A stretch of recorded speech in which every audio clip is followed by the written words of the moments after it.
Y'all, what the fuck is up? Welcome to My Favorite Lyrics, a podcast where we talk about music lyrics, except when we talk about other stuff. Today we got a very special guest, super funny comedian, does incredible work on stage and on the internet. Y'all, welcome to the show, Grace Johnson. Hello, hello. Hi, everybody. How you doing?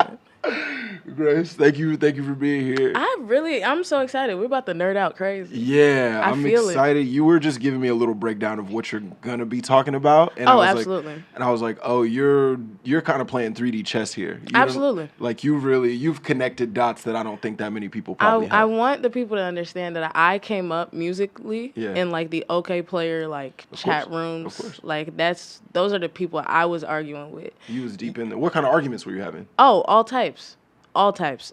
Specifically, is Big L really that underrated, or did he just pass early? Whoa. I'm gonna let you say.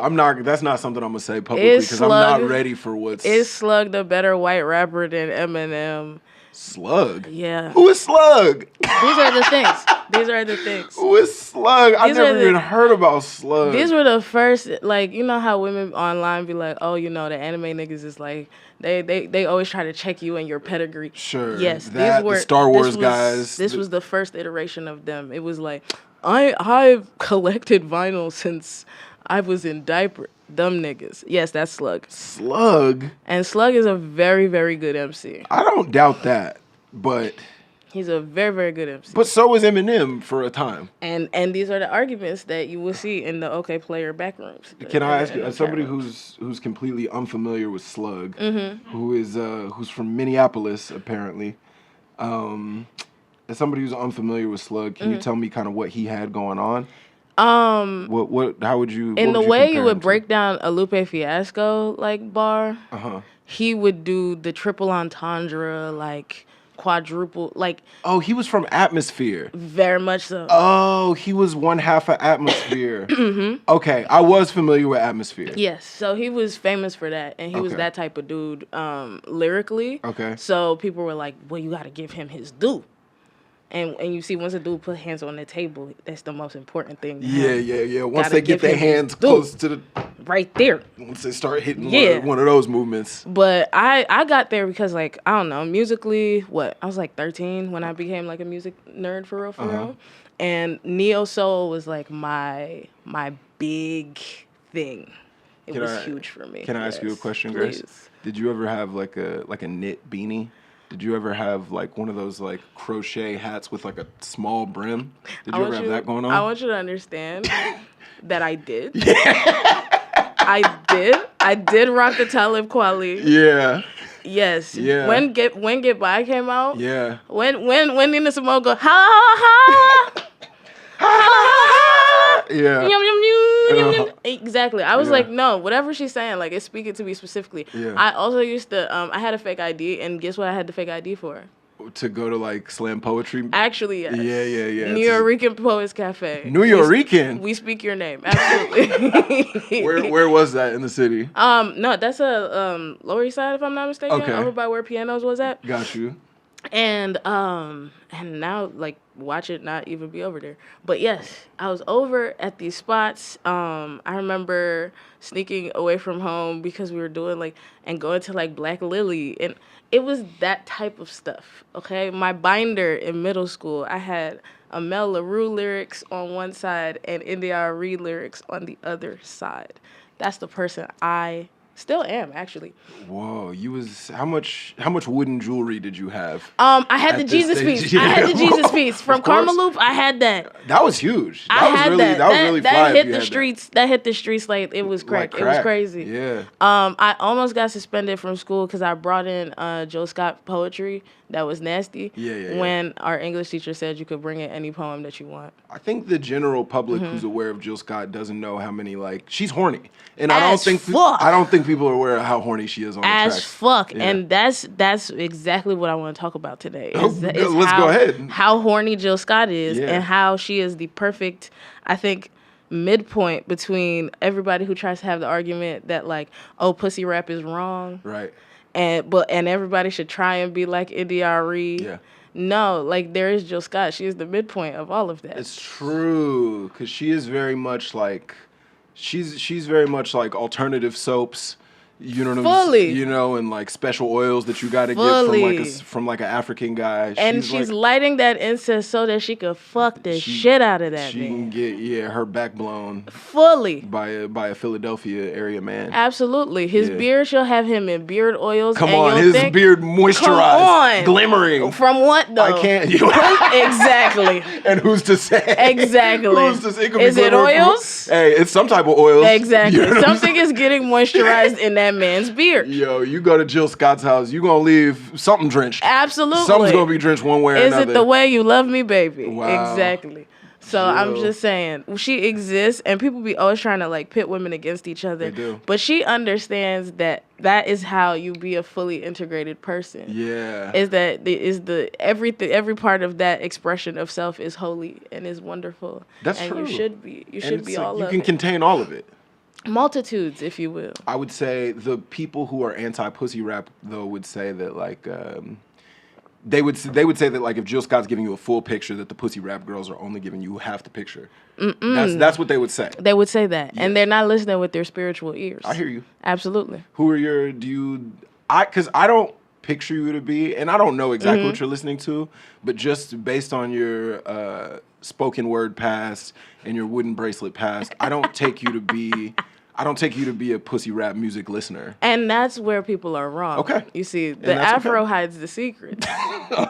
And every girl who really is, like, the bigger the fro, the longer the locks, the dirtier and nastier she is. Right. Usually it's based on, like, the thickness of the glasses. You can tell. Sure. If she thick and the glasses is thick, hey, it's over. You're in for a really great time. It's over. Typically. Yeah. So right now, obviously, Megan Thee Stallion. Of course. Janet Jackson is my mother. Although she is not a rapper. Not at all. She do be rapping. She does. And she is also supremely horny. You know what I'm saying? She's been horny kind of from jump. Yeah. You go back and listen to Control. Well, there's a lot going on in Control, right? On her like... the Janet album, Velvet Rope. She has a song called Throb, for God's sakes. Yeah. You know? So she's where I started, like...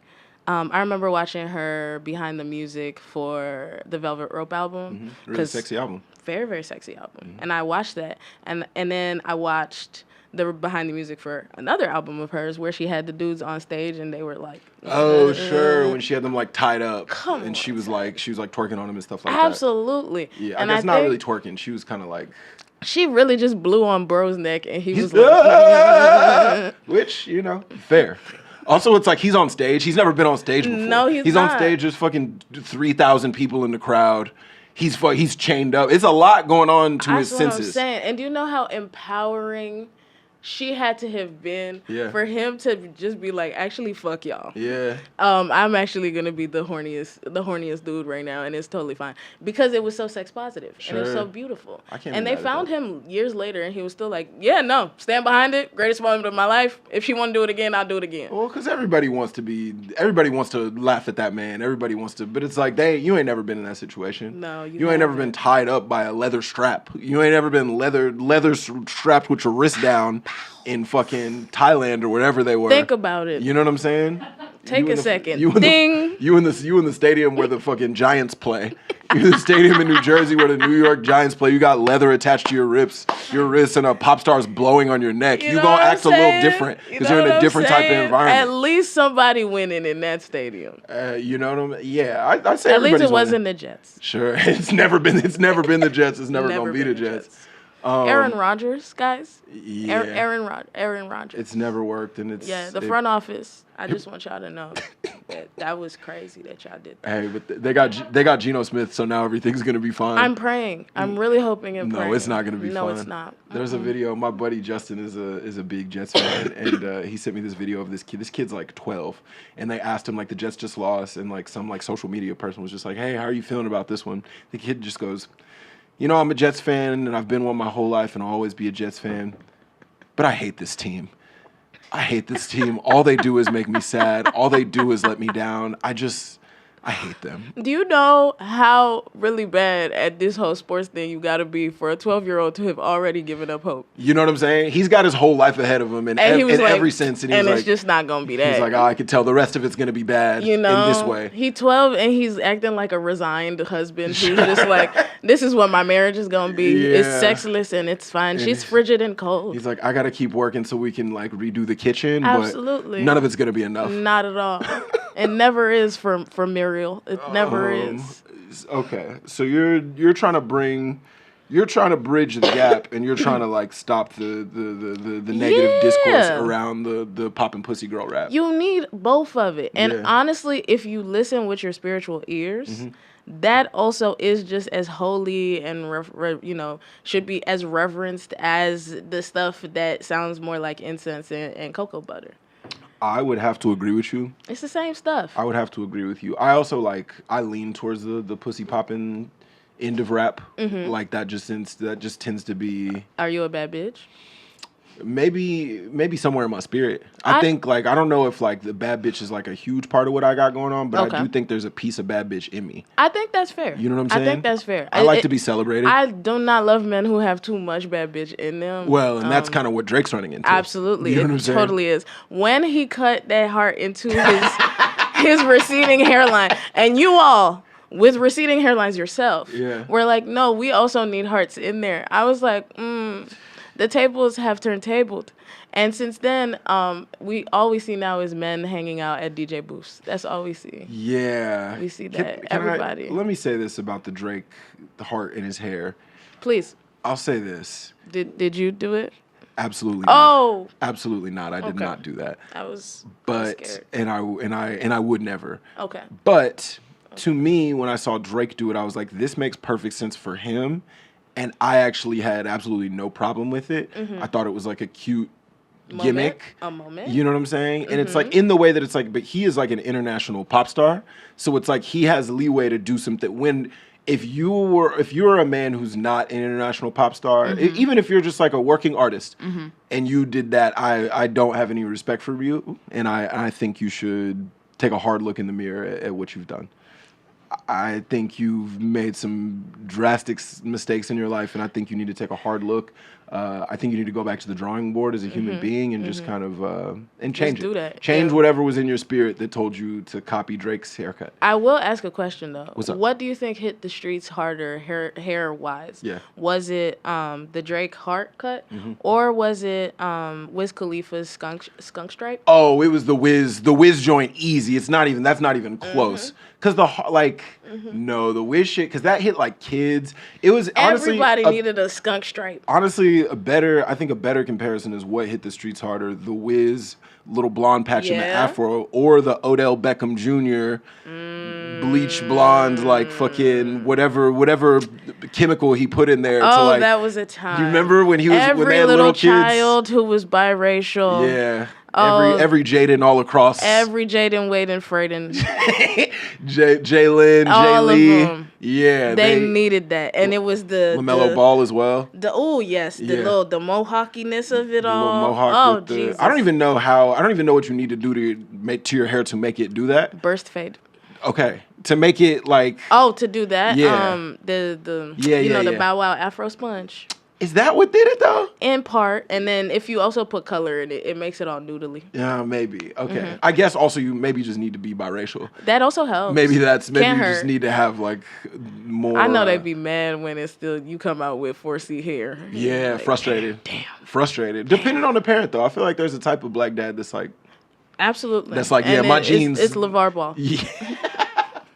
I remember Alex English described all the Ball brothers as undercooked one time, and it's one of the funniest things I've ever heard anybody say.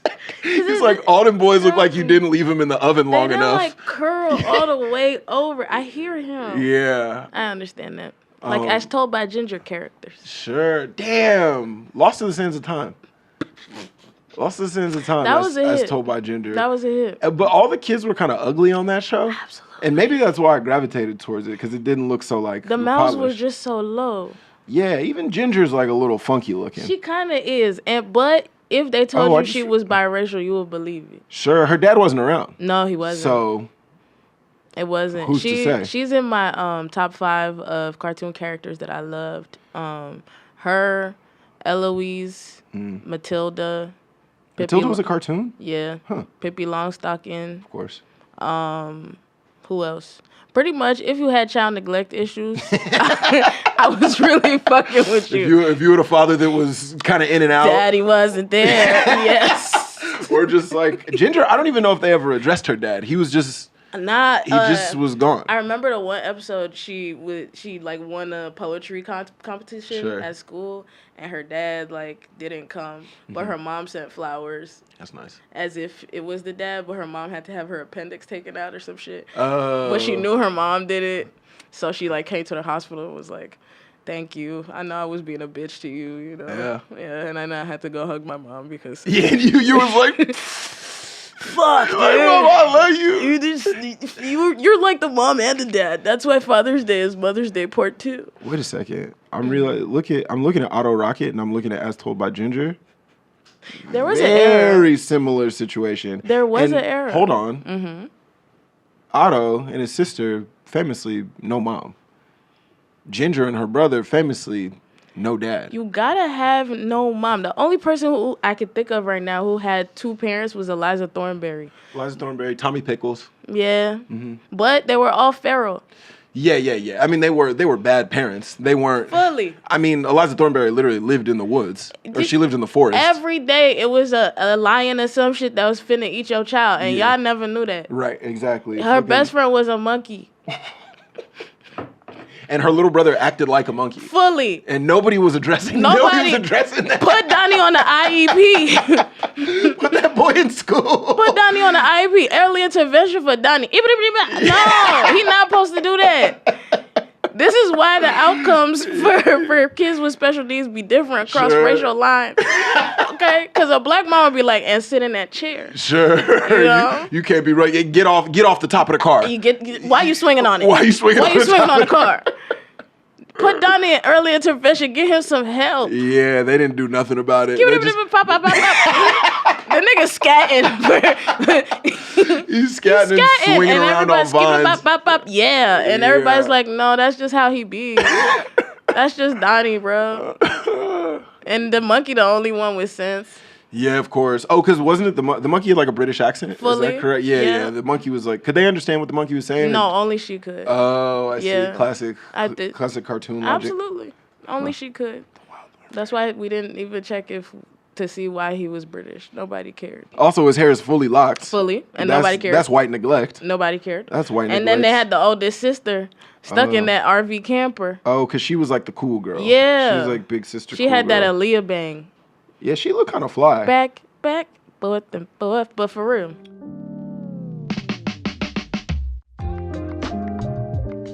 Aaliyah has not come up on this podcast as much as she probably should. Deserves? Oh yeah. It was a very confusing thing for me with her because why's that? I loved Aaliyah so deeply, but it was part of my queer awakening. Okay. So it was one of them. Right? Yeah. It depends. Because like if you're a creepy little boy about having a crush, everybody's like, oh my God, oh, he's such a creepy little boy. That's fine. If you're, I would just say this. Yeah. I had an Aaliyah poster with a well-worn mouth. I see. You see? I see. And so when she died, I want you to understand that I ran home from school. Yeah. Full Naruto. Backpack. And then I went and took my poster down and held it and cried. And well, can I ask you? Well, that is very sad. Can I ask you a separate question? Please. The Aaliyah poster, well-worn mouth. Was there any point in which your mother walked in the room and she said, "Hey"? No. Why your poster all torn up? No, she did not ask for that. Why is it on the wall all crumpled up and messed up weird? I didn't buy it for you like that. She didn't. Okay. She didn't. She did ask later on in my teenage years where it was just some things where she wouldn't ask. She would just call me into the room and be like, this Bible verse, the Bible just happened to flip over to this particular page. Do you want to perhaps read it?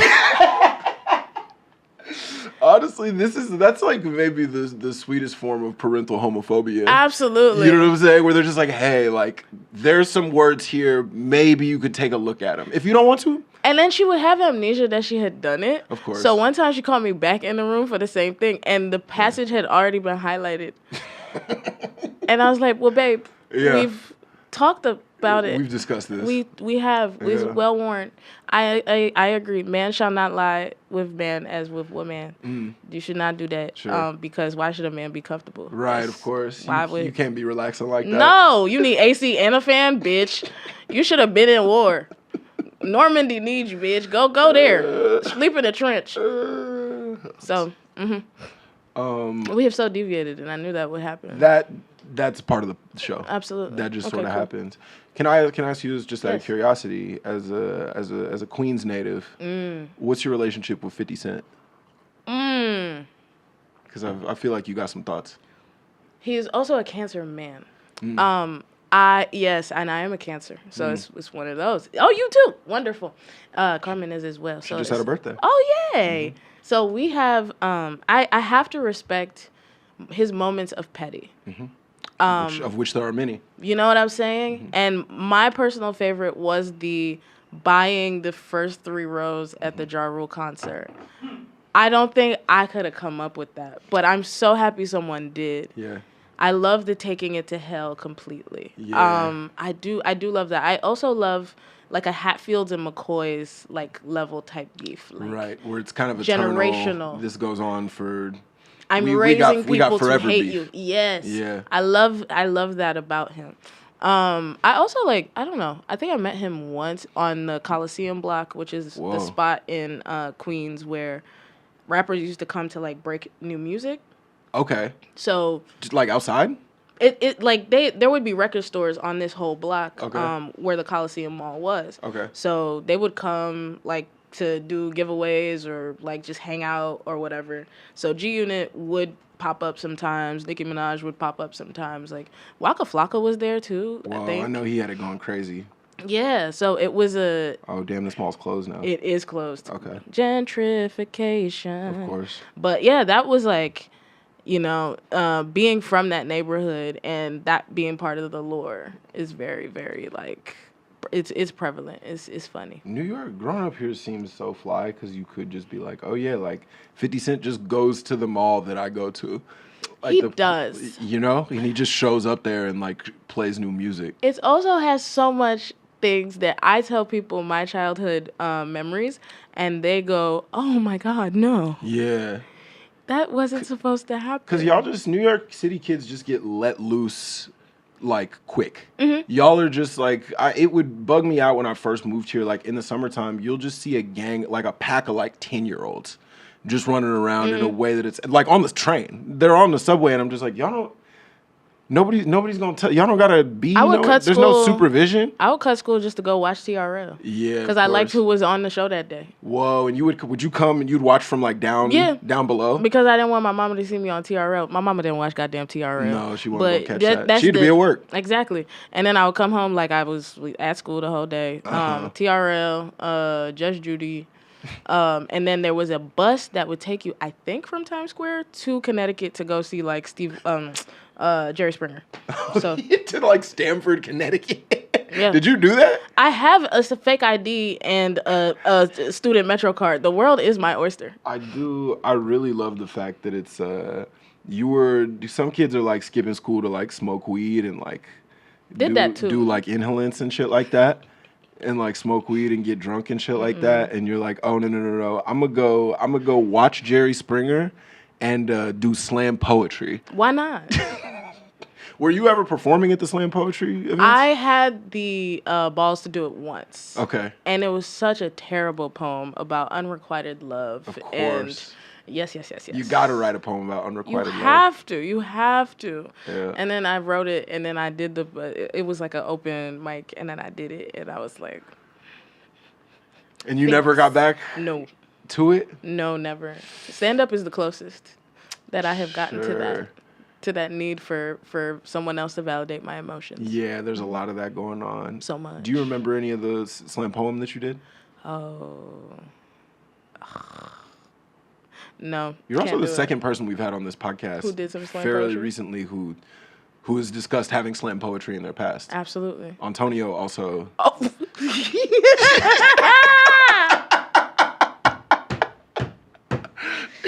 You know, I see it now. Yeah. Now that you said it, Yeah. I do see him in a different light. Yeah. I do keep forgetting he's light skinned just because he's, you know, like a normal acting man. Yeah. No, that's in there. Oh. That's in there. He was doing. That's special. He had poems written, and the way that he was describing it, he had poems written that were like, it was like an acronym. It was like an acronym, and like I think the acronym maybe was his name. And then every single one of the letters of his name like went into a line of the poem, and then they all rhymed together to spell Antonio. I do think that's what was going on. Wow, there's nothing like that. You know what I mean? Oh, I love that. That's hubris. That's confidence. That's a whole lot of it. I love it. I do think every young black man at some point in his life like writes down some poetry. Oh, or is trying to rap. Or, I mean, two sides of the same coin. Yeah. Because, like, why would Jaylen Brown be trying to rap? Was Jaylen Brown rapping? Jaylen Brown started rapping after he got to the NBA. I hate that. And this is after everybody is like, oh, he's so smart because he says the word, what? Panopticon? I don't know. I will say he said it himself. He was like, the bar's not high. It's really not. He was like, so to like be like the smartest NBA player is like. It's not high. He can spell Panopticon and that's it. Not a lot of people can do that. NBA player or not. It's really hard. You go to the streets of New York City, you say, hey, spell Panopticon. I bet you there's like a 20% success rate. Yeah, niggas is struggling. That's not, or especially define Panopticon. I'm not gonna hold you. I learned what that word meant 6 months ago. Oh, that's cool. That's like a relatively new word for me specifically. That's fair.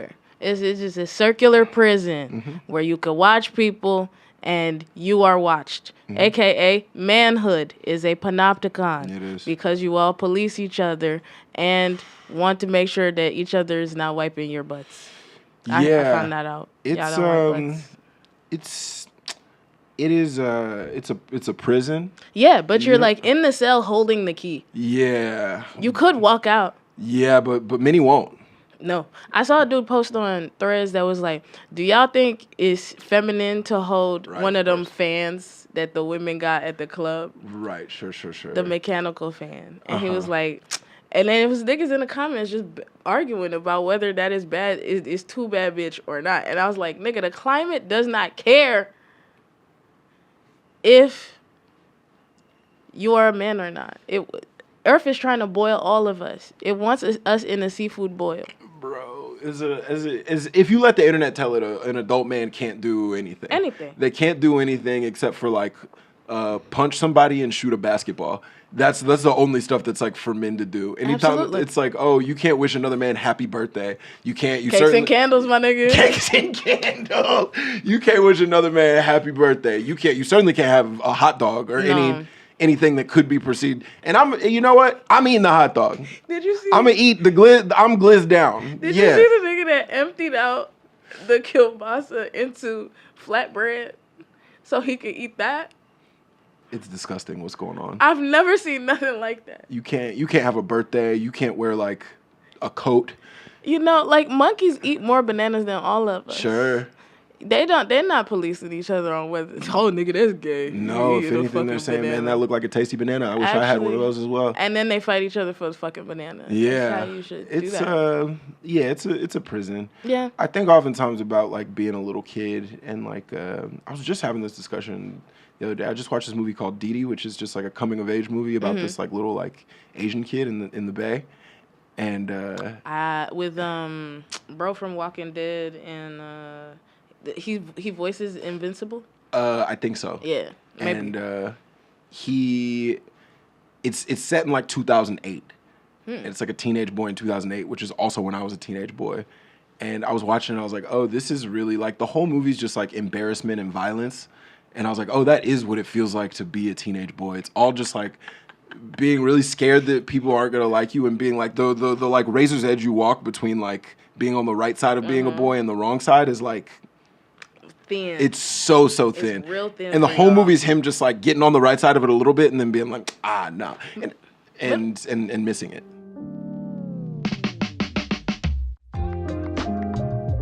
I remember that same summer that Aaliyah died, they were making fun of me because they saw the poster at your house? No, unfortunately. It was because I hadn't gotten boobs yet. Oh, sure. Or did I get boobs, but like didn't have the appropriate bra for the boobs? Interesting. It was something. I don't envy that part of. No, it was not fun. Yeah. Not fun. Mm-mm. I really think we should abolish middle school. That's one of my like. I really think so. Kids should have to do empathy training and then be out in nature. I'm not mad at that. Just learn about the trees. That's it. Learn about the world. How to be a steward of the earth. That's it. But middle school, I didn't really leave there with nothing good for real. Nothing positive. No. That's what I remember. Like, did y'all have for like boys? Did y'all have fresh cut at your high school? Mm-mm. Was this a thing? What's like, that? Or at your middle school? In my middle school. Basically, anytime you got a haircut, the first like day or two that you came back from getting a haircut, like if you got a haircut on like Saturday, you came back to school on Monday, somebody like a nigga would go fresh cut, and they would slap you in the back of the head. Jesus Christ. Yeah, and that was just part of it, and that was just like something that would happen.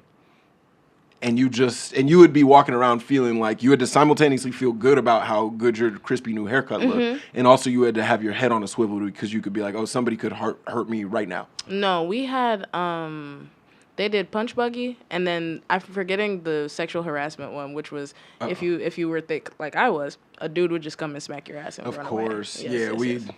I think that one exists kind of for everybody. Absolutely, just smack your ass and run away. And then I'd be like, like abolish middle school. Yeah, we got to get rid of it. It's not really good for nobody. I can't think of everything. Like, I feel like most of my learning most of my like academic learning, I learned in elementary school and in high school. That was it. Middle school was just survival skills. It was just like, how can you make it out of here? Just survival skills and like trying to hide boners. That was like a big part of middle school for me, is just like getting really excited at something like kind of innocuous and then being like, all right, well now class is over. It's totally done. Now class is over. Whatever Shorty was saying, I'm not paying attention. No, I missed that. I'm just fully trying to stay safe and hide my body. That's really what middle school is about for me personally.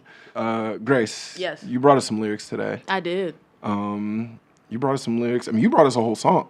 Oh, yeah. You brought us a whole song. Okay, we'll give the song name and artist to the people, and then you take it wherever you want to go. Okay, so the song is called Rules by Baby Mother. And so you got to put your hand on your heart, because this is like my personal anthem. Let me sit up straight.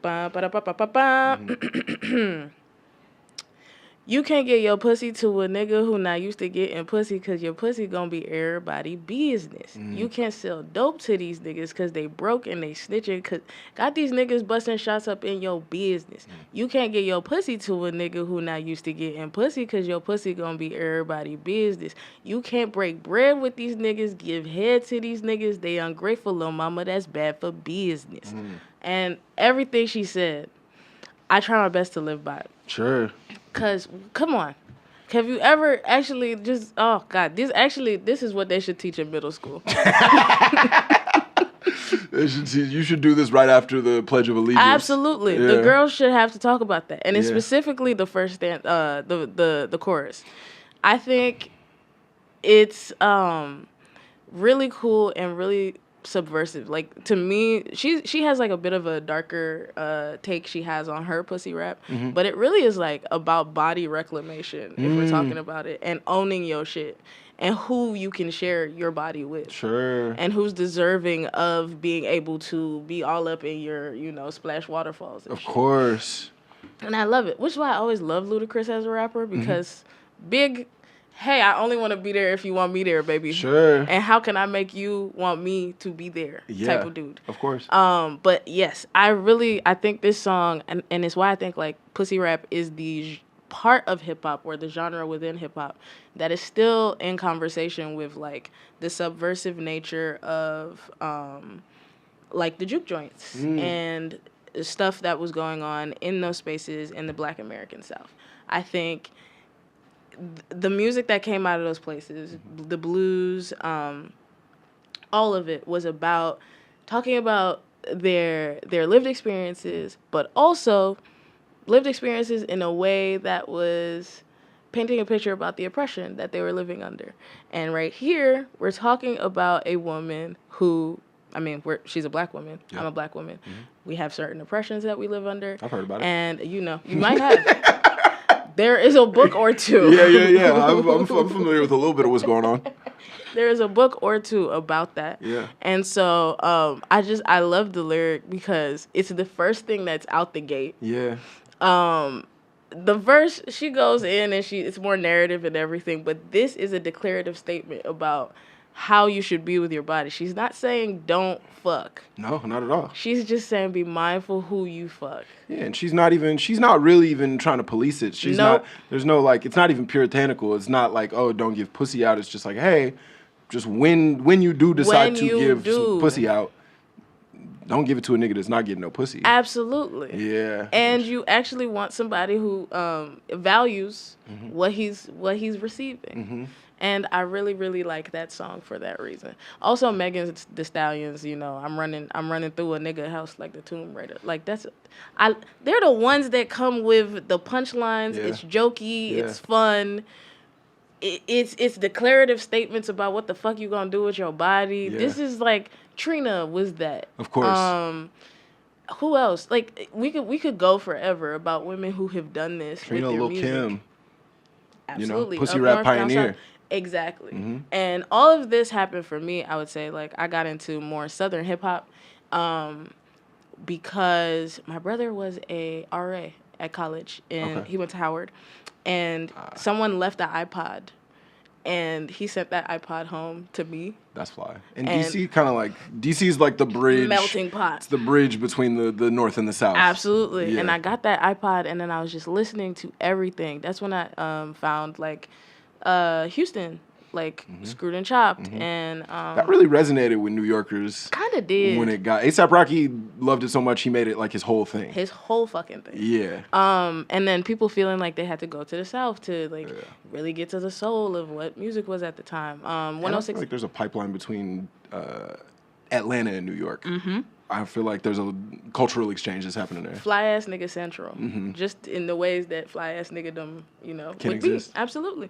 And then I think Atlanta had a moment when I was a teenager because Atlanta hip hop became sort of the new pop music almost, or was making that shift. So I think like Southern hip hop has always been useful in reminding us like what it's a conversation around like what is vulgar. Who gets to determine it? Who gets to claim vulgarity or call something else vulgar? Like, I'm sure somebody would listen to these lyrics and be like, "Oh, she's being vulgar," but what is the message that she's trying to convey? She's saying, "I own my body, and you should have discernment with it." But when I think Black people, especially if we're talking about juke joints, right? Like when Black people juke joint music was kind of vulgar. Of course. But that was reclamation within itself of like, I mean, shit, we watch Sinners. It was a place where niggas would come and talk about whatever the fuck. Right? They could really let loose. Precisely. And I think that like pussy rap is still right now the embodiment of all of that. It is the embodiment of the blues. It's the embodiment of that subversive nature of Black music because these are women who are like, yeah, I'm being you got Big Lotto talking about, my body is mine and shit. Like, hell yeah. Can I ask you really Please. quickly? Speaking of Lotto, how did you feel about her name change when that happened? Look. Because I do feel like you're the exact right person to speak on this. I don't know that I am. One thing I like to do is stick to my rivers and lakes. As TLC said. Yeah, you said biracial conversations are not. That's not I think that girl should have had better people in her. I think she should have just had better people who was there to tell her. But I mean, maybe, I feel like Mariah Carey the only one that could have a word here. Interesting. Because she's the reason I know about Tragic Mulattoes. That's the elusive chanteuse. That's what my girl is. She's the only one. If she has a declarative statement on it, I'll go with what Mariah says. And something tells me she won't be speaking on this matter. I don't think Mariah is going to say that. I talked about this, I think, on the Antonio episode as well. I didn't know Mariah Carey was Black till I was like 18. And that was Tommy Mottola. You know what I'm saying? That was very intentional. He made sure that you never knew that. I knew she made music that Black people loved, but like, I just never thought of her as being a black person. And again, that was very much by design. Tommy Mottola didn't want you to feel like she was a black woman. Yeah, and he was and like, mission accomplished. This is Tina Marie Part 2. Ooh. And we're just gonna... It's bigger and better this time. Absolutely. Yeah. Because she don't have no nigga. Bring her down. Rick James.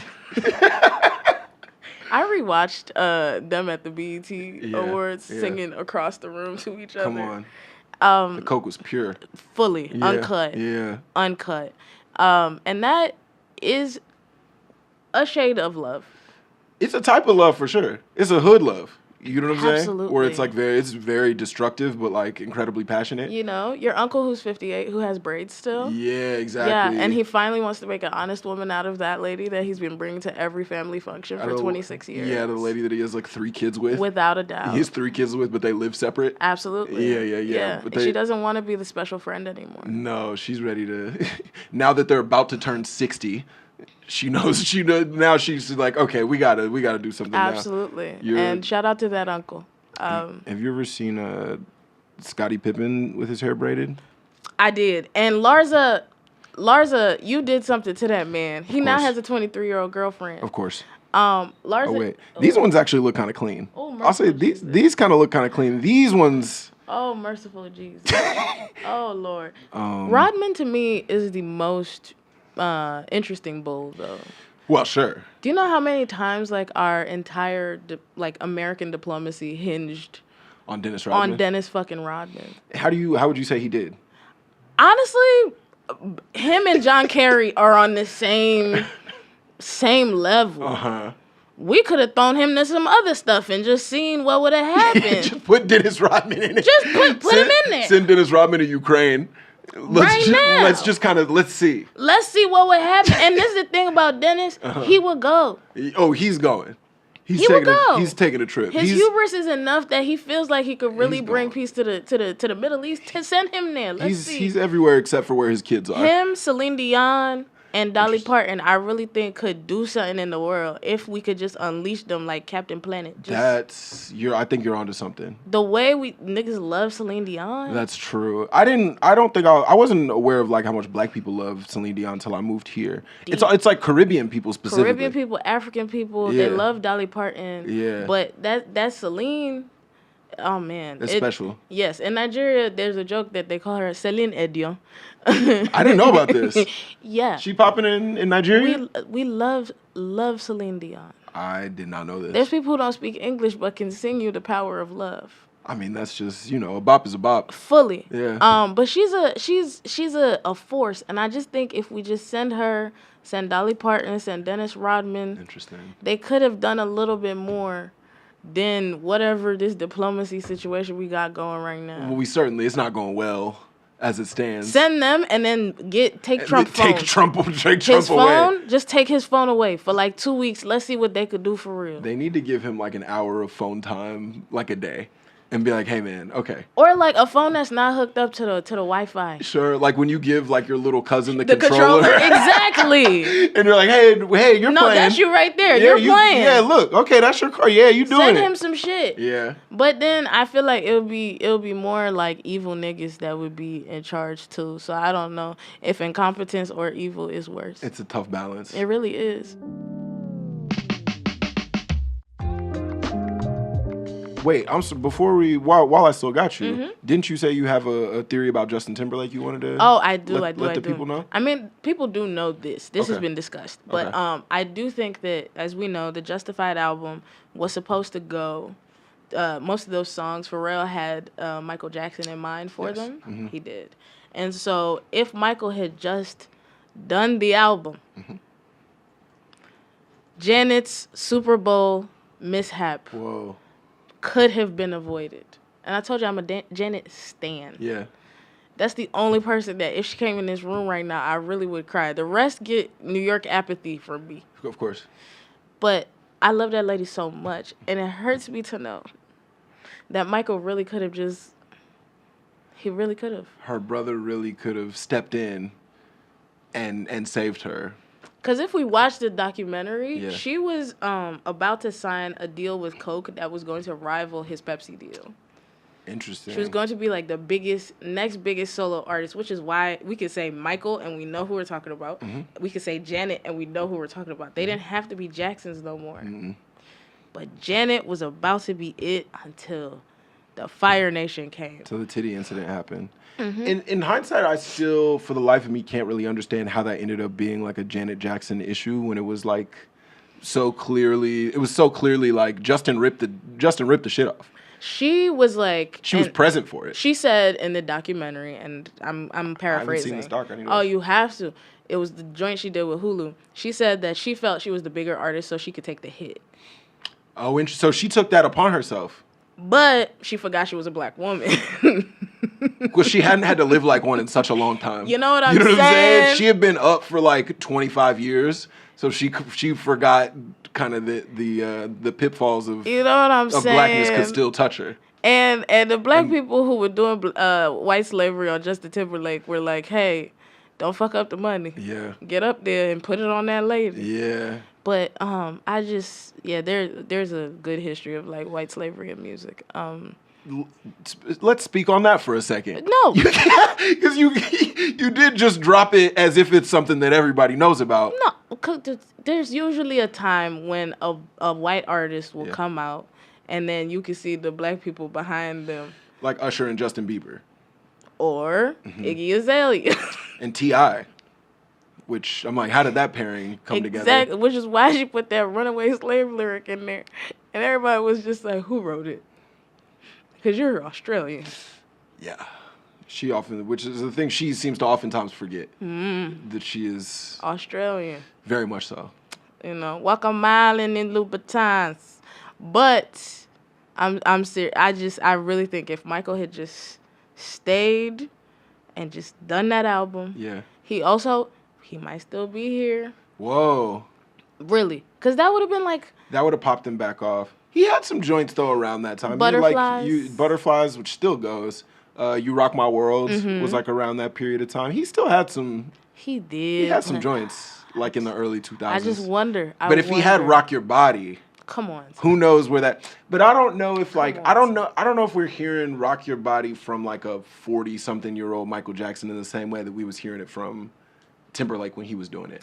The thing is, for a man... The music video with the lights wouldn't have worked the same way. It wouldn't if Mike was 30 years into his career, spinning around. But Michael was also the blueprint for, like, Omarion. For everyone. Know? Like, Touch. For, like, literally every... Chase a Bitch music video where you're just like, hey, girl. Yo. What's up? Yo, Chris Brown. Thank you. One of the only Chris Brown songs that I still feel really comfortable putting on. It's the only one. It's just that first album. You know what I mean? Like, that one I still feel very... Mm-hmm.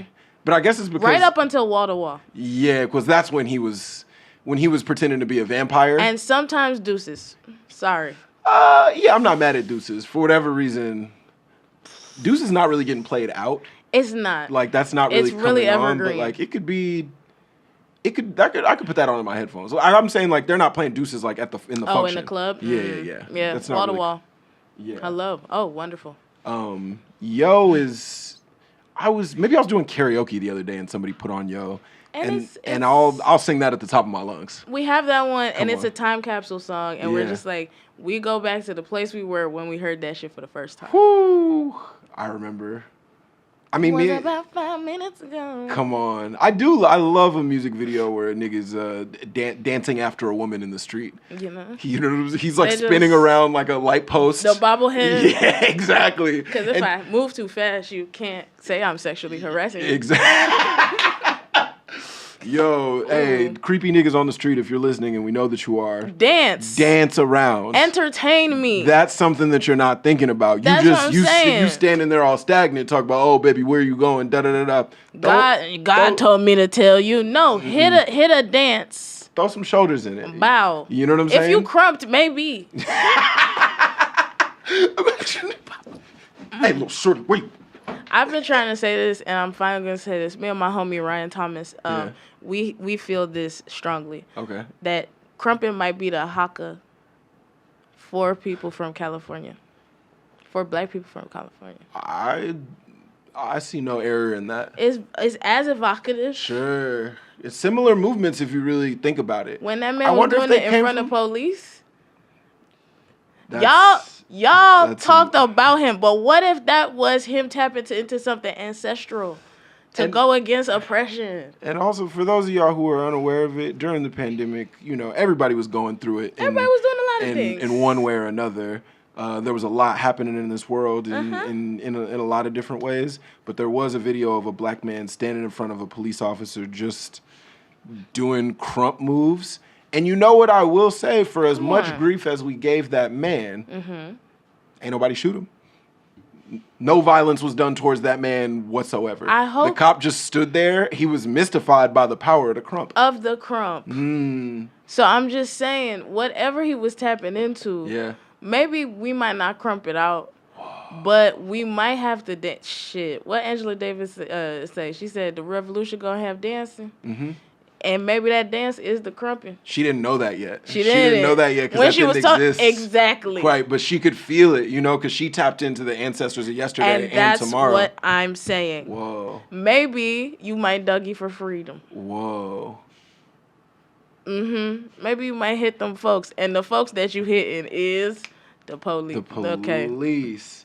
That's, as... As black people, we've tried so many things to get free. We've tried so many things to stay safe, from the dangers that await us, everywhere. Maybe it's just. But nobody at no point have you ever seen a nigga just kind of, swing them shoulders around. And I'm just saying, that's probably how the Irish got free. Have we asked them?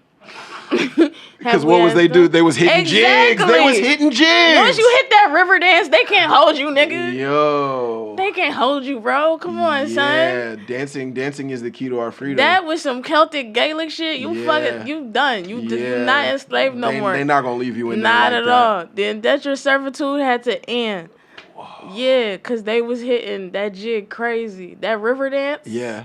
They was calling on the power of their ancestors. So...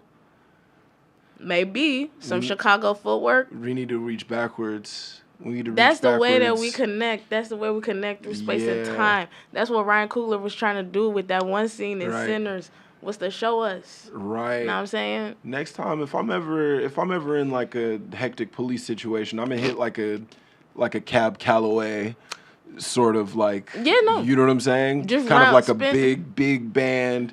I'm going to be wearing big pants at all times. I'll be hitting one-legged spins just to kind of let people know, hey, it's all good. Could it look, as a person that some people are aware of, would it look kind of bad for my whole deal if people saw me maybe wearing like a zoot suit and like doing spins in front of a police officer as he watched? Yeah, it would look strange, but guess what I'd walk away with? No ticket in my life. Absolutely. I think you should try it next time.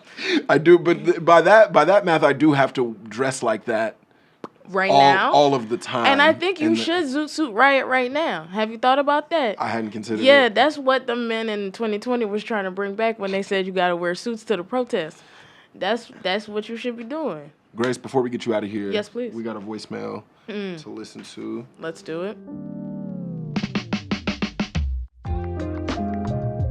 Here's our voicemail for today. All right. I got a bar here. Also, no introduction. I got a bar here. Normally people are like, hey, what's up, Devon, and your guest? No. My name's Adam. I live in Minnesota. No, he said, I got something for y'all ass. Here it go. Okay, all right. I got a bar here about a very interesting, and that is the topic of pussy. I feel like Frasier. Oh! Did you hear this? Uh-huh. And that is the topic of pussy. Now, this has been mentioned probably for the last millennium. But this energetically is some crazy aligned shit. This is from like 2011. Yeah. Freddie Gibbs and Madlib had a song way back in the day called Shame. And I just can't get over this fucking bar. And how did he even get to this bar? This man said, them bitches want a grip from the same dick you be sitting on. And your girl Monique, she be hitting me where her nigga home. Trying to buy some weed, she proceed with nothing but Vicky's on. Nothing but ass and titties. But I let that ass convince me. Took in that, hit that, wish I could say was accidentally. Like I stepped on a banana peel and fell in that pussy. I've heard a lot of shit. I've heard water. I've heard Mm-hmm. motherfucking pillows. All this shit to describe that, but I've never heard a banana peel. I want to I know think. what was he smoking? Was he smoking sherm? Some loud shit? What was in that studio that day? Because I don't know how the fuck you get to a bar like that. That don't sound that crazy to me. It doesn't sound that crazy to me. I would have to agree with you. That's just Wile E. Coyote type shit. Yeah, it's like I love that this guy called in and he was like, I got something insane for you. Something that you could never even fathom. So one of the most spectacular wild bars, and it's literally somebody just doing something that like they do on like Looney Tunes every week. It's like, oh yeah, you stepped on a banana peel and you slip and you fell in something. That's instant pussy. Kilo Ali began the song. I met this girl in Atlanta. Let me play in her mizzout. She made my dick so his art and never go sizz out from the side to the side. The bitch gonna get it all from the top of my dizzick to the bottom of my bizzles. Like, it's more inventive. Really fun. Yeah. Really fun. Yeah. This one, I'm just like, this is Pepe Le Pew would have did this. Yeah. This just gives it's cartoonish. Elmer Fudd, Tom and Jerry type activities. This is not the worst way a nigga has ever gotten into pussy. No. This actually makes all the sense in the world to me. Absolutely. Now I'm concerned about this man's media diet. Mm-hmm. What happened in your childhood? What happened in your childhood? I want you to see some cooler shit. There's so much. Some niggas have laughed their way into some pussy. Don't I know it? I'm sure you do.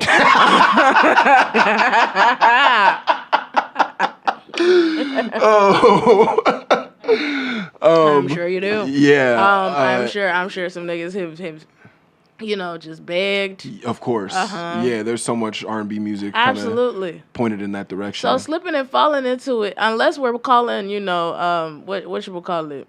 Celino and Barnes.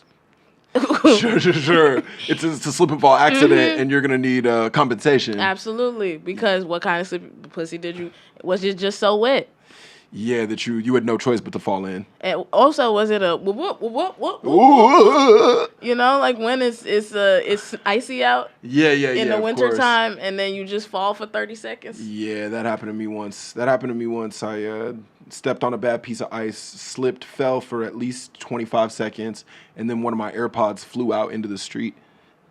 Damn. Yeah, it was. The snow had just hit, or the ice had just hit. Mm-hmm. So like the salt hadn't gone down or nothing like that, and I have a similar story. Yeah, it's bad. But it was me getting hit by a car. I swear it's funny. No, I always have to preface that because people are like, I was on a scooter, and it was one of those days. We have scooters in Queens now because we different. All right, so I'm by my mama's house. That's crazy. Y'all got scooters down there. That's so scary. The type of potholes we have. Right. We shouldn't be scooting. And those scooters go fast, too. Fully fast. Yeah. So, it's just, we got potholes in the fucking bike lanes they just put in. Yeah, of course. That shit nuts. I hit a pothole so bad, my titty popped out the bra. It was nuts. And it was a nigga dancing on the sidewalk like, hey, yo, ma. Hey, yo, ma, I like what you got going on. Let me talk to you quick. Yo, okay, you got the breastises out. And they always go, why are you trying to scare me? It's so scary. I don't like that. It's already so scary that you're Mayor Mandami, I've tweeted you about this, but for real, the pothole situation in Queens is crazy. And you live in Queens, or he lived in Queens. He lived in Queens. We need you real bad, okay? But yes, I got hit by a car. But before that happened, it was one of those days when the sun was shining really great, and you were like, fuck yeah. So I put on Lovely Day by, is it Roy Ayers? Bill Withers? Oh, Bill Withers. Mm-hmm. I put it on, and I was like, when I wake up in the morning, love, and the sun not touched by, I got hit. AirPod flew out, but one stayed in. Yeah. And I was on the floor. My bubble jacket had exploded, so it was just all feathers. So it looked like when the chicken did cross the road. It looked like when Randy Johnson threw that pitch that hit the pigeon. Yes. Yeah. Yes. And then all the AirPod you could hear in the AirPod was a lovely day. Lovely day. Lovely day, lovely day. And I'll never forget it. The wheels still spinning, people checking in on me. That's when you know something really bad happened to you in New York City, when people are actually stopping their day check on be you. like, hey, like, are you good? you good? And I was like, nah. Not really. Nah. But not in a way that can get fixed. And I was like, hey, immediately. my mama lived down there. Could you go get her? And they went. That's nice. Yeah, and they couldn't find my house, so I had to drag myself over. And I was like, hey, Ma, I got hit by a car. Fuck. And then she came out, blood of Jesus. I was like, all right, well, that's not doing it for me. Call 911. Yeah, we got to get some medical attention. Please. Were you all right? Yeah, no, for the most part. I just hobbled for a while, and now I wear mostly Crocs. Okay. Yeah, that's about it. But it was so funny to me. I went to Jamaica Hospital, which I think was the same hospital that 50 Cent got sent to when he got shot. Real Queens legend shit. That's what I'm saying. And you don't know if you, like, is that the best hospital to go to because they used to all type of shit? Yeah. Or is that the hospital you don't want to go to because they a little too used to all type of shit? Right. So they've seen niggas bounce back from all sorts of things. That's what I'm saying. So they're not super worried about what you got going on. So I'm chilling in the emergency room. They supposed to have given me morphine or whatever. And then this other dude, he's having a mental break. But it was the funniest mental break I've ever seen in my life. And I'll leave you with this. As 6 police officers came in to try and calm him down, I hear, I'll beat your ass in 12 seconds. I'll beat your ass in 5 seconds. I'll beat your ass in 8 seconds. Y'all don't know me. I'm the civil suit dandy.